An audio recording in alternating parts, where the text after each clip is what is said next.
शंकरं शंकराचार्यं केशवं बादरायणं सूत्रभाष्यकृतौ वंदे भगवन्तौ पुनः पुनः।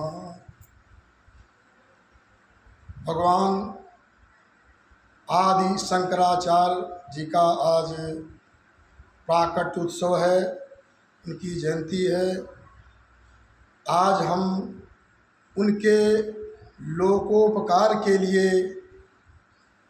और आध्यात्मिक ज्ञान प्रदान करने के लिए उनके चरणों में कोटिशः प्रणाम। इनका नाम शंकर हुआ, इसलिए भगवान कहा गया। साक्षात भगवान शिव ही शंकर के रूप में उत्पन्न हुए। जैसे भगवान शिव हैं कि शंकरोतीति शंकरः, उसी प्रकार से कल्याण करने के लिए आए और इन्होंने अपनी भारतीय संस्कृति की रक्षा किया। उस समय जब इनका आगमन हुआ तो बौद्ध जो है छाया हुआ था, सब लोग बौद्धिस्ट हो रहे थे, राजा लोग बौद्धिस्ट हो गए थे। उस समय इनका आगमन हुआ है और उन्होंने बौद्ध धर्म को समाप्त करके सनातन धर्म की संस्थापना किया। आजकल लोग बहुत जो इनकी निंदा कर रहे हैं, अगर ये शंकराचार्य नहीं आए होते तो आज जो जगत गुरु बने लोग बैठे हैं उनको सोचना पड़ता। इसलिए सबको भगवान शंकराचार्य जी के प्रति कृतज्ञता व्यक्त करनी चाहिए। ये आचार्य का मतलब ये होता है जो कोई एक विधा को जो प्रवर्तित करता है उसे कहते हैं आचार्य। ये इन्होंने अद्वैत वेदांत का प्रतिपादन किया और इन्होंने इसलिए इनको अद्वैत वेदांती कहा जाता है। अद्वैत वेदांत दर्शन के प्रवर्तक भी कहा जाता है, क्योंकि लेकिन लोग जो हैं इनके अद्वैत को समझ नहीं पाए। बहुत लोग निंदा करते हैं। देखिए वो एक कौन है, वो रामभद्राचार्य निरंतर आज शंकराचार्य की निंदा करते रहते हैं, और भी लोग करते रहे। सूर्य पर थूकने से अपने ऊपर ही गिरेगा, सूर्य का कुछ बिगड़ने वाला नहीं है। तो मैं बताना चाहता हूँ कि इन्होंने जो अद्वैत बताया, अद्वैत को समझने में लोगों की बड़ी भूल हुई, आज तक वो भूल पड़ी हुई है। ये नहीं समझते। शंकराचार्य जी ने ये कहा है कि हमने जो अद्वैत कहा है, ये अद्वैत क्या है? भावाद्वैतम सदा कुर्यात् क्रियाद्वैतम न कर्हिचित्। हमने जो अद्वैत कहा वो भाव का अद्वैत, अंदर का अद्वैत। एक है ब्रह्म सनातन है, उसका ये विभु व्यापक है। तो अद्वैत में जब आंखें बंद कीजिए, आप चिंतन करें तो एक ही एक लाभ, कुछ भी नहीं।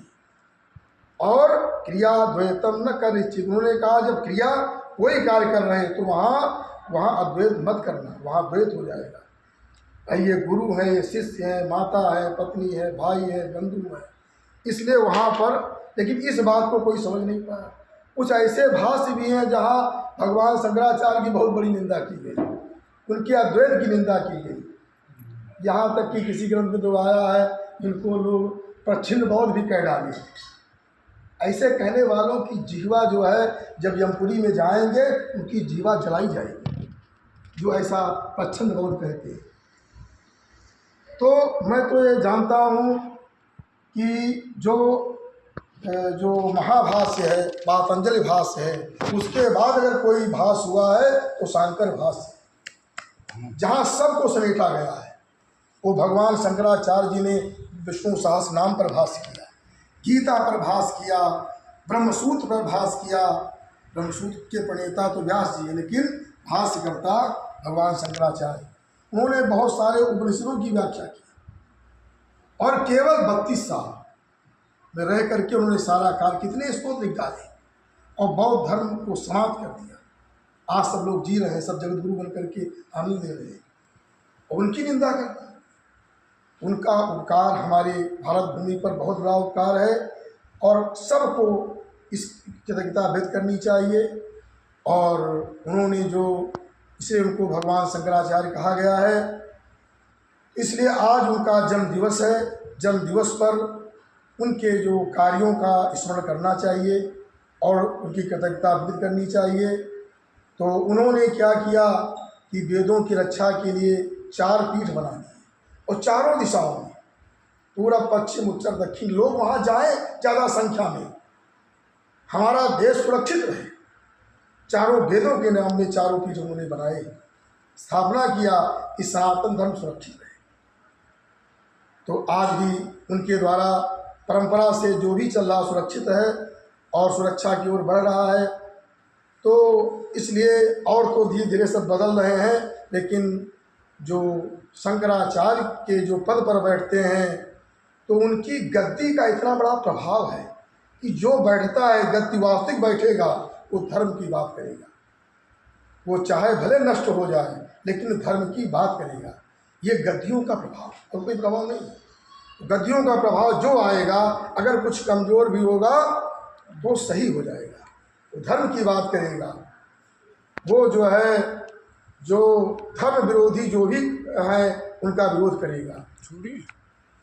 तो जो भी आज भी शंकराचार्य बैठे वो भी कहते हैं जो चौराहे चौराहे पर ठेके खुल रहे हैं उनका विरोध कर रहे हैं, जो भी जो शास्त्र विरुद्ध कार्य हो रहे हैं सबका विरोध कर रहे हैं, और करना भी चाहिए।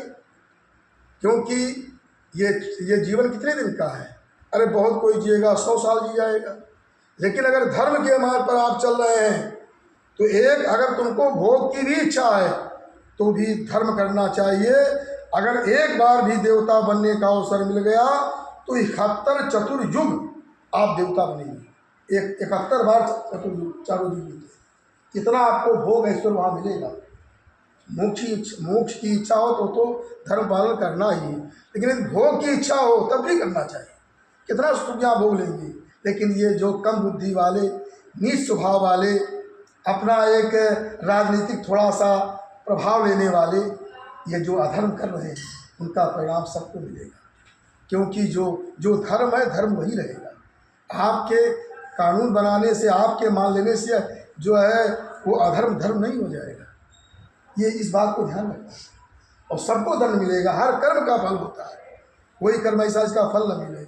इसलिए मैं चाहता हूँ भगवान आज शंकराचार्य जी के पद चिन्हों पर हमें चलना चाहिए, संपूर्ण देश को चलना चाहिए, और भगवान शंकराचार्य जी के चरणों में कोटिशः प्रणाम।